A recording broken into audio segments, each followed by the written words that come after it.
ورحمة الله وبركاته. الحمد لله نحمده ونستعينه ونستغفره ونعوذ بالله من شرور أنفسنا. من يهده الله فلا مضل له ومن يضلله فلا هادي له. ونشهد أن سيدنا وسندنا وحبيبنا وحبيب قلوبنا ومولانا محمدا عبده ورسوله. أما بعد فأعوذ بالله من الشيطان الرجيم. بسم الله الرحمن الرحيم. يومئذ تحدث أخبارها بأن ربك أوحى لها. وقال النبي عليه الصلاة والسلام: الدنيا خلقت لكم وأنتم خلقتم للآخرة، أو كما قال عليه الصلاة والسلام. إن الله وملائكته يصلون على النبي يا أيها الذين آمنوا صلوا عليه وسلموا تسليما. اللهم صل على سيدنا ونبينا وشفيعنا وحبيبنا ومولانا محمد صلى الله تعالى عليه وعلى آله وأصحابه وبارك وسلم. سبحانك لا علم لنا إلا ما علمتنا إنك أنت العليم الحكيم. لا إله إلا الله، لا إله إلا الله، لا إله إلا الله، لا إله إلا الله، لا إله إلا الله، لا إله إلا الله، لا إله إلا الله محمد رسول الله صلى الله عليه وسلم. জগৎপুর মানব কল্যাণ foundation মাদ্রাসা এতিমখানা উদ্যোগে 30তম ওয়াজ মাহফিলের 13 ডিসেম্বর শুক্রবার আজকে মাহফিলের সভাপতি করতেছেন মুফতি মোহাম্মদ নদভী সাহেব, সভাপতিত্বে উপজেলা উলামা পরিষদ। প্রধান অতিথি হিসেবে আলোচনা করবেন হযরত মাওলানা মুফতি আবুল তামি মোহাম্মদ ইলিয়াস দামাত আলিয়া, সিনিয়র মুহাদ্দিস দারুল উলুম মাদ্রাসা বড়ুয়া কুমিল্লা। বিশেষ অতিথি হিসেবে আলোচনা করবেন হযরত মাওলানা মুস্তাফা কামাল সিদ্দিকী সাহেব, খতিব আন-নূর জামে মসজিদ জুরাইন কুমিল্লা। এবং আরও আলোচনা ওলামায়ে কেরাম আছেন, মুফতি মাওলানা ফয়জুল্লাহ সিদ্দিকী সাহেব আছেন, হযরত মাওলানা মফিজুল ইসলাম, হযরত মাওলানা মোজাম্মেল হোসেন, এবং কি মাহফিল পরিচালনা শফিকুল ইসলাম মাদ্রাসার মোহতামিম সাহেব, এবং আমার সামনে অভিষ্ট মুরব্বিনে আজম যুবক ভাইরা, পর্দালে মা বোনেরা, শ্রদ্ধেয় ওলামায়ে কেরাম, আল্লাহ রব্বুল আলামিন দরবার লাখ কোটি শুকরিয়া আদায় করে যে রব্বুল ইজ্জত আমাদেরকে সুন্দর পরিবেশে, অত্যন্ত চমৎকার একটা সুন্দর পরিবেশে দিনে কিছু কথা বলার এবং শোনার সুযোগ করে দিয়েছেন, তৌফিক দিয়েছেন। সেই মনিবের দরবারে নিয়ে আমাদের শুকর আদায় করি আলহামদুলিল্লাহ। প্রিয় হাজিরিন, আল্লাহ সুবহানাহু ওয়া তাআলা আমাদেরকে অত্যন্ত সম্মান দিয়ে সৃষ্টি করেছে। আল্লাহ সুবহানাহু ওয়া তাআলা পবিত্র কোরআনে বলতেছেন, আলাকাদ কাররামনা বানি আদম, আমি বনি আদমকে অর্থাৎ মানব জাতিকে অত্যন্ত সম্মান দিয়ে সৃষ্টি করেছি। পৃথিবী যত মাখলুকাত আল্লাহ তাআলা সৃষ্টি করেছেন, সমস্ত মাখলুকাতের মধ্যে থেকে আল্লাহ সুবহানাহু ওয়া তাআলা সবচেয়ে বেশি সম্মান দিয়েছেন, সম্মানিত করেছেন মানুষকে। কাকে? মানুষ, আমরা। এই মানুষ এত সম্মানিত, কিন্তু আবার এই মানুষ জাহান্নামেও যাবে। কোথায় যাবে? জাহান্নামে। মানুষ জাহান্নামে যাবে, আবার অনেক সম্মানিত। কিন্তু কোন ব্যক্তিটা সম্মানিত? সম্মানিত হলো ওই ব্যক্তিটা যার মধ্যে ঈমান আছে। যার মধ্যে কি আছে? ঈমান আছে। যেই ব্যক্তির মধ্যে ঈমান আছে ওই ব্যক্তিটা সম্মানিত। আর যেই ব্যক্তির মধ্যে ঈমান নাই, নেফাকে ভরা, যেই ব্যক্তির অন্তরটা বিভিন্ন প্রকারের গুনার কাজের প্রতি আকর্ষণ, গুনার কাজে লিপ্ত, ওই ব্যক্তিটা যদিও সূরতে মানুষ, ইনসান, কিন্তু প্রকৃতপক্ষে মানুষ না, বরং শয়তানের চেয়ে বেশি খারাপ। কথা বলেন ঠিক কিনা? এই জন্য ওই ব্যক্তি আল্লাহর কাছে সম্মানিত, শুধু আল্লাহর কাছে না, সমস্ত মাখলুকার কাছে সম্মানিত, মাখলুকাতের কাছে, যেই ব্যক্তির মধ্যে ঈমান নামে দৌলত আছে। আল্লাহ সুবহানাহু ওয়া তাআলা যত রকমের মানুষ সৃষ্টি করেছেন, যত মাখলুকাত সৃষ্টি করেছেন, এর মধ্যে সম্মান দিয়েছেন মানুষদেরকে, ইনসানকে। আল্লাহ সুবহানাহু ওয়া তাআলা এর মধ্যে থেকে আবার কাউকে জাহান্নামে, কাউকে জান্নাতে, কাউকে জাহান্নামে, কাউকে কি জান্নাতে, জান্নাতে। তো জান্নাতে কারা? আল্লাহ সুবহানাহু ওয়া তাআলা বলতেছেন জান্নাতে হলো যারা নাকি আল্লাহর কৃতজ্ঞতা জ্ঞাপন করে, ঈমান আছে। আর যারা নাকি মুমিন দাবি করে কিন্তু যাদের মধ্যে ঈমান মজবুত না, নেফাকে ভরা, মুনাফিকে ভরা, বিভিন্ন প্রকার ফাসেক কাজের মধ্যে, বিনষ্ট নষ্ট কাজের মধ্যে লিপ্ত থাকে, কলবকে পরিষ্কার করে না, বিভিন্ন প্রকার গুনার কাজে লিপ্ত থাকে, আল্লাহ সুবহানাহু ওয়া তাআলা তাকে জাহান্নামে দিয়ে দিবেন, শাস্তি দিবেন। যদি ঈমানটা কিছু পরিমাণ থাকে তাহলে এক সময় শাস্তির পরে জান্নাতে যেতে পারে। কিন্তু একটা কথা কি, গুনার কাজ এমন একটা মারাত্মক জঘন্য অপরাধ, করতে করতে করতে করতে এক পর্যায়ে একটা বান্দা যদি একটা নফল ছেড়ে দেয়, তো ওর জন্য দেখবেন একটা সুন্নত ছুটে যাবে। আর যখন বান্দা সুন্নত ছাড়া অভ্যস্ত করে, তো এক পর্যায়ে বান্দা থেকে সুন্নতে মুআক্কাদা ছুটে যাবে। আবার যখন সুন্নতে মুআক্কাদা ছেড়ে দেয়, অটোমেটিক ওয়াজিব ছুটে যাবে। আবার যখন ওয়াজিব ছেড়ে দেওয়া অভ্যস্ত হয়ে যায়, এক সময় থেকে তার থেকে ফরজ ছুটে যাবে, ফরজ আইন ছুটে যাবে। এই জন্য উচিত হলো বান্দার সর্ব অবস্থা ঈমান অবস্থায় থাকা এবং জানা কোন বিষয়ে গেলে কাজ করলে আমার ঈমান চলে যাবে। আমরা যত মানুষ যত রকমের কাজ করি, আমল করি, এই সব আমলগুলা, এটা ভালো হোক খারাপ হোক, সবগুলোর জন্যই একটা সাক্ষী থাকে। কি থাকে? সাক্ষী থাকে। কোরআন হাদিস অনুযায়ী আমাদের আমলগুলা, সমস্ত আমলগুলা অত্যন্ত সুন্দরভাবে সব কিছু, সব আমল করার জন্য 4টা রাজ সাক্ষী আল্লাহ তাআলা কিয়ামতের দিন দাঁড় করাবে। কয় সাক্ষী? 4টা রাজ সাক্ষী। রাজ সাক্ষী পর্যন্ত মেন সাক্ষী। এই 4 সাক্ষী অবার করে, 4 সাক্ষীকে অতিক্রম করে বুঝ দিয়ে বান্দা জান্নাতে যেতে হবে। কোন একটা মানুষ এভাবেই জান্নাতে যেতে পারবে না। আল্লাহ সুবহানাহু ওয়া তাআলা পবিত্র কোরআনে বলে, মিনহা খালাকনাকুম ওয়া ফিহা নুঈদুকুম ওয়া মিনহা নুখরিজুকুম তারাতান উখরা। মানুষকে আমি মাটি থেকে সৃষ্টি করেছি। মিনহা খালাকনাকুম ওয়া ফিহা নুঈদুকুম, আর মানুষকে আবার ফিরে দিব মাটির মধ্যে। আমরা যখন মরে যাই কোথায় রাখা হয়? মাটির মধ্যে।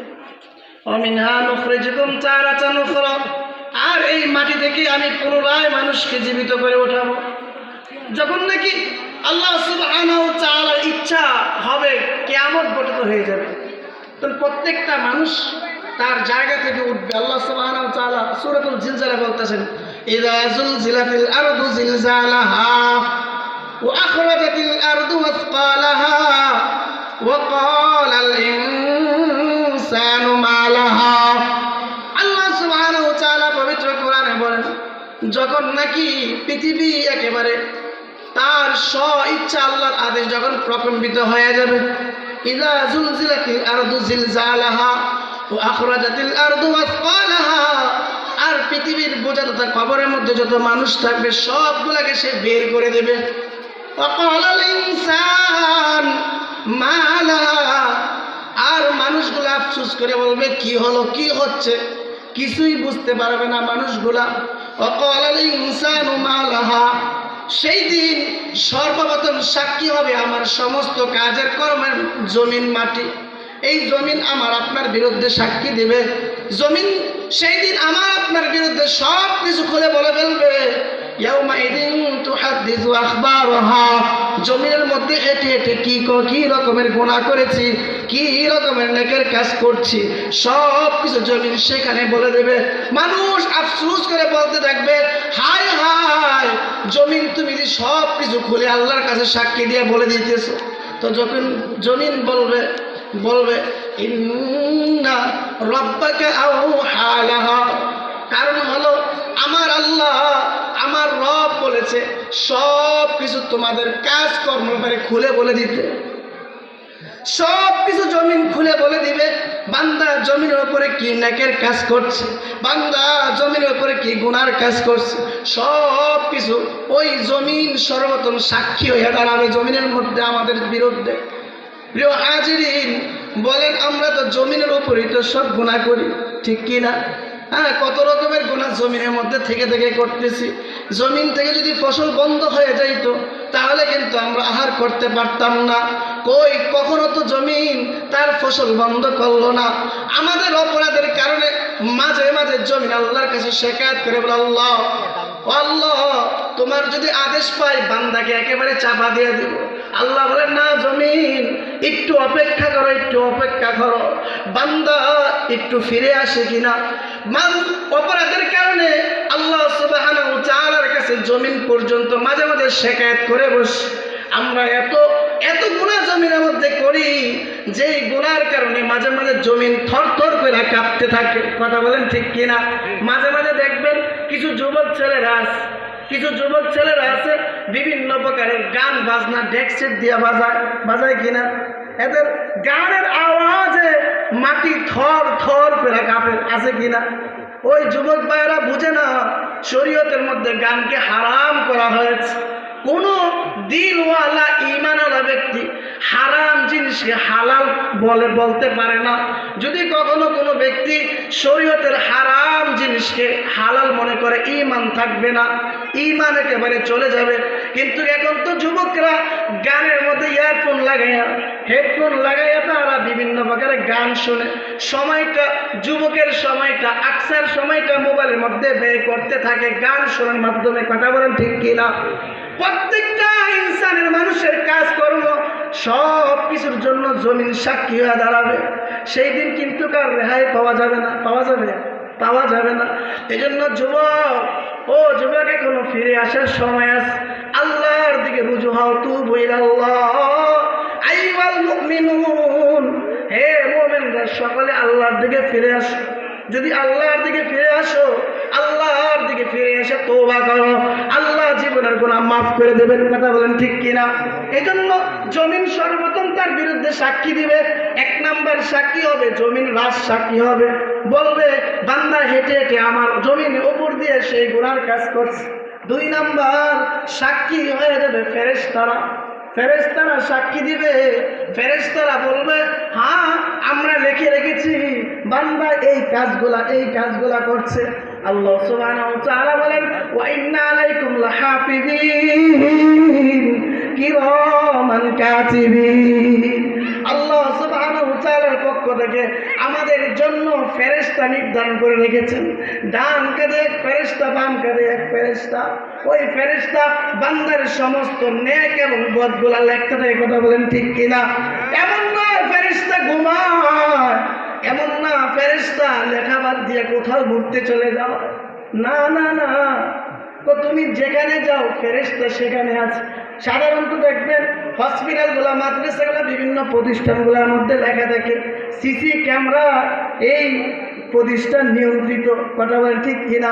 একসময় সিসি ক্যামেরা বন্ধ হয়ে যায়, নষ্ট হয়ে যায়। আবার দেখা যাচ্ছে বিভিন্ন জায়গায় মামলা মোকদ্দমার মধ্যে বিভিন্ন মানুষ বিভিন্ন চোখের নজরে থাকে, একসময় ফাঁকি দেওয়ার সুযোগ থাকে, কিন্তু ফেরেশতাদের চোখ থেকে কখনো ফাঁকি দেওয়া সম্ভব না। কথা বলেন ঠিক কিনা? সম্ভব না, একটু সম্ভব না। ইন্না আলাইকুম লাহাফিজিন, ওয়া ইন্না আলাইকুম লাহাফিজিন, তোমাদের জন্য সংরক্ষিত ফেরেশতা আছে। কিরামান কাতিবিন, 2 জন সম্মানিত ফেরেশতা। তাদের কাজ কি? ইয়ালামুনা মা তাফআলুন, বান্দা যা কাজ করে প্রত্যেকটা ফেরেশতা লিখে রাখে। লেখার মধ্যে কোনো ভুল নাই, লেখার মধ্যে কি নাই, ভুল নাই। কিয়ামতের দিন বান্দা যখন নাকি ফেরেশতাদের আমলনামা দেখবে আশ্চর্য হয়ে যাবে। ওয়ায়াকুলুনা ইয়া ওয়াইলাতানা মা লিহাদাল কিতাব লা ইগাদিরু সগীরাতান ওয়ালা কাবীরাতান ইল্লা আহসা। বান্দা আফসোস করে বলবে, হায় আফসোস, হায় আফসোস, এটা এমন কেমন আমলনামা, যেই আমলনামা ছোট একটা গুনাহ করছি এটাও লেখা, বড় গুনাহ করছি এটাও লেখা, কোনো একটা গুনাহ পড়ে যায় না, ফেরেশতাদের কলমের থেকে কোনো একটা গুনাহ পড়ে যায় না। প্রত্যেকটা গুনাহ, প্রত্যেকটা নেকের কাজ ফেরেশতারা সাথে সাথে লিখে ফেলে। বান্দা যখন নাকি একটা গুনার কাজ করে ডান দিকের ফেরেশতার কাছে অনুমতি চায়, গুনার কাজটা লিখে ফেলে, ডান দিকের ফেরেশতা মানা করে না, দেখো বান্দা কোনো নেকের কাজ করে কিনা। দ্বিতীয় গুনাহ করলে আবার অনুমতি চায়, মানা করে না লেখো না। তৃতীয় একটা গুনাহ করলে অনুমতি চায়, তখন ডান দিকের ফেরেশতা মনটা খারাপ হয়ে যায়, বান্দাকে সুযোগ দেওয়া হলো, এখনো বুঝি একটাও নেকের কাজ করলো না। যখন শুধুমাত্র সুবহানাল্লাহ, আলহামদুলিল্লাহ, আল্লাহু আকবার, একটা আল্লাহর তাসবিহ নাম বলল অথবা আল্লাহু আকবার বলে বান্দার জবান থেকে, দিল থেকে আল্লাহকে আল্লাহ বলে ডাক দিল, সাথে সাথে ডান দিকের ফেরেশতা, ডান দিকের ফেরেশতা সাথে সাথে নেকের আমল লিখে ফেলে। সুবহানাল্লাহ। শুধু তাই না, মুমিন বান্দা যদি নেক কাজ করার নিয়ত করে, নিয়ত করার সাথে সাথে ফেরেশতা নেক কাজের জন্য নেক আমল লিখতে শুরু করে দেয়। সুবহানাল্লাহ। বান্দা যদি গুনার কাজের নিয়ত করে লেখে না, যতক্ষণ পর্যন্ত ওই বান্দা গুনার কাজ না করে। প্রিয় হাজিরিন, প্রত্যেকটা গুনাহ আর নেক সব কিছু লেখা হয়, সব কিছু ফেরেশতারা কিয়ামতের দিন আমার আপনার সামনে, আমার আপনার সামনে আমলনামা ধরাই দিবেন। একটা কাজ, একটা কর্ম, কোনো কিছুই ফেরেশতাদের চোখের নাগালে বাইরে থাকে না। এই জন্য আমরা যারা গুনাহ করি অবশ্যই আমাদের একটু বোঝা দরকার, এভাবে কিন্তু আল্লাহ ছেড়ে দিবেন না। বান্দাকে একটা নয়, চারটা রাত সাক্ষীর সামনে দাঁড়াবে। এক নাম্বার জমিন দাঁড়াবে, তার বিরুদ্ধে অথবা তার পক্ষে সাক্ষী দেবে। দুই নাম্বার ফেরেশতারা তার পক্ষে বিপক্ষে লেখাগুলা দেবে, সব কিছু দেবে। তিন নাম্বার তার আমলনামা পেশ করা হবে কিয়ামতের দিন। আমলনামা পেশ করে আল্লাহ বলবেন, ইকরা কিতাবাকা কাফা বিনাফসিকাল ইয়াউমা হাসি আলাইকা হাসিবা। তোমার আমলনামা তুমি পড়ো, নিজে নিজে আমলনামা পড়া যাবে। আমি তো আরবি পারি না, ওই সময় সব কিছু পারা যাবে, সব নিজে নিজে ওই বেচারা নিজে নিজে প্রত্যেকটা ব্যক্তি তার আমলনামা পড়বে। নাফরমানের আমলনামা কিন্তু এভাবে আসবে না, নেককারের আমলনামা আসবে ডান হাতে, আর বদকারের আমলনামা আসবে বাম হাতে। বাম হাতে এভাবে দিবে না, বরং বাম হাতটাকে পিছন দিক দিয়ে প্রবেশ করে ঢুকাইয়া সামনের দিক দিয়ে বাইরে বলে, খুঁজু ধরো তোমার আমলনামা ধরো। বলেন, যদি এভাবে নাফরমান হয়ে কবরে যাওয়া হয়, যদি এবারে কিয়ামতের দিন আমি আপনি যদি এভাবে প্রশ্নের সম্মুখীন হই, তাহলে কি আমরা জান্নাতে যেতে পারবো? কথা বলেন, সুযোগ নাই। এজন্য ভাই নেকের কাজের মধ্যে জড়ে থাকা, ঈমানকে মজবুত করা, সুন্নত তরিকা আমলগুলাকে ঠিক করা। সুন্নত যার মধ্যে, যে আমলের মধ্যে নাই, ওই আমলের মধ্যে নূর থাকে না। এজন্য সুন্নত তরিকা অনুযায়ী নেকের কাজগুলা করা, নেক আমলগুলা করা। আল্লাহ সুবহানাহু ওয়া তাআলা আমাদেরকে সুন্নত তরিকা নেকের কাজ করা তৌফিক দান। আমিন। জোরে বলেন আমিন। বলতেছিলাম, 3 নম্বর হলো ওই বান্দার সমস্ত আমলগুলা দেখা হবে। আল্লাহ বলবেন, ইকরা কিতাবাক, তোমার আমলনামা তুমি পড়ো, কাফা বিনাফসিকাল ইয়াউমা আলাইকা হাসিবা, আজকে নিজে নিজে তুমি যথেষ্ট। বান্দা ওই আমলনামা দেখে আশ্চর্য হয়ে যাবে, হায় হায়, আমি জীবনে তো যা করেছি সব কিছু তো আমার এখানে লেখা আছে। সাধারণত আমরা আজকে যেটা করি 3 দিন পরে ভুলে যাই, ঠিক কিনা? ভুলে যাই, অনেক কিছু মনে থাকে না, কিন্তু কিয়ামতের দিন সব কিছু একেবারে স্পষ্ট হয়ে যাবে। এক সময় এই কথাগুলো বলতে অনেক সব বুঝাইতে অনেক কষ্ট হইতো, মানুষ বলতো এটা কীভাবে সম্ভব, এখন সহজ হয়ে গেছে মিডিয়ার যুগে। হ্যাঁ, একটু ছোট্ট মেমোরির মধ্যে তার পাওয়ার অনুযায়ী ভিডিও রেকর্ড করা যায় না? তো এটা যদি সম্ভব হয় তাহলে ওইটা সম্ভব হবে না কেন? অবশ্যই সম্ভব। 3 নম্বর, রাজ সাক্ষী দাঁড়াবে তার আমল নামা। বান্দা অস্বীকার করে বসবে, না না আমি এরকম কাজ করি না, এগুলি ফেরেশতারা মিথ্যা বলছে। বান্দা পালাবার চেষ্টা করবে, পালাইতে পারবে না। বান্দা সে মিথ্যা বলে অস্বীকার করে বসবে, না না না আমি এরকম কাজ করি নাই, ফেরেশতা যা লাগছে সব মিথ্যা বলা হয়েছে। আল্লাহ সুবহানাহু ওয়া তাআলা ওই বান্দার সাথে সাথে জবানটা বন্ধ করে দেবেন। কি বন্ধ করে দেবেন? জবানটা বলে দেবেন, আল বন্ধ করে দেবেন। আল্লাহ বলেন, আল-ইয়াওমা নাখতিমু আলা আফওয়াহিহিম ওয়া তুকাল্লিমুনা আইদিহিম ওয়া তাশহাদু আরজুলুহুম বিমা কানু ইয়াকসিবুন। বান্দার সাথে সাথে জবানটা বন্ধ হয়ে যাবে। আল্লাহ বলেন, আমি তার জবানটা বন্ধ করে দেব। বন্ধ করে আমি বলবো, ও হাত ও পা অঙ্গ প্রত্যঙ্গ তুমি সাক্ষী দাও। হাতের জবান খুলে যাবে, পায়ের জবান খুলে যাবে, ভাই চোখের জবান খুলে যাবে। যাদেরকে শীতের দিনে কত রকমের চুন মাখতে হয়, রসুন মাখতে হয়, হাত পাও নষ্ট হয়ে যাবে, ফেটে যাবে।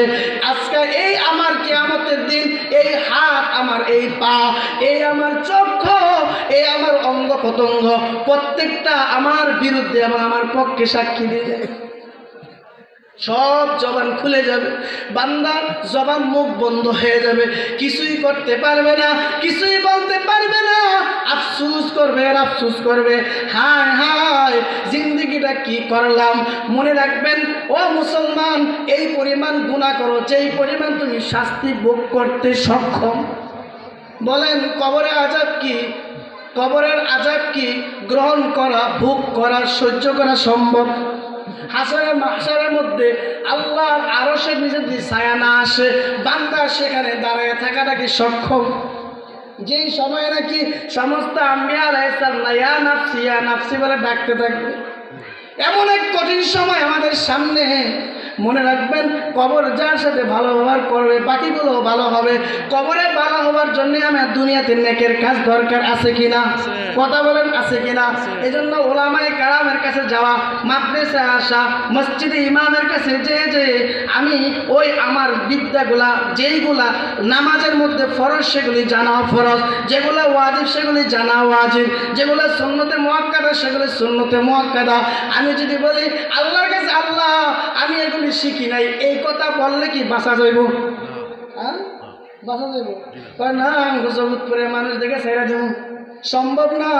এই জন্য মনে রাখবেন, 4 সাক্ষী কিন্তু সামনে উপস্থিত, সময় খুব খুচরা আসে করছেন।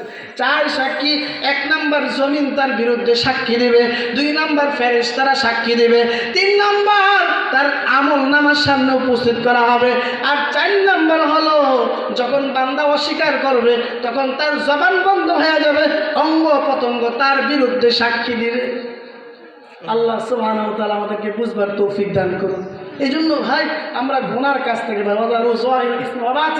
আল্লাহ বলেন প্রকাশ্যে গোপনে যত গুনাহ আছে সব গুনাহ তোমরা ছেড়ে দাও।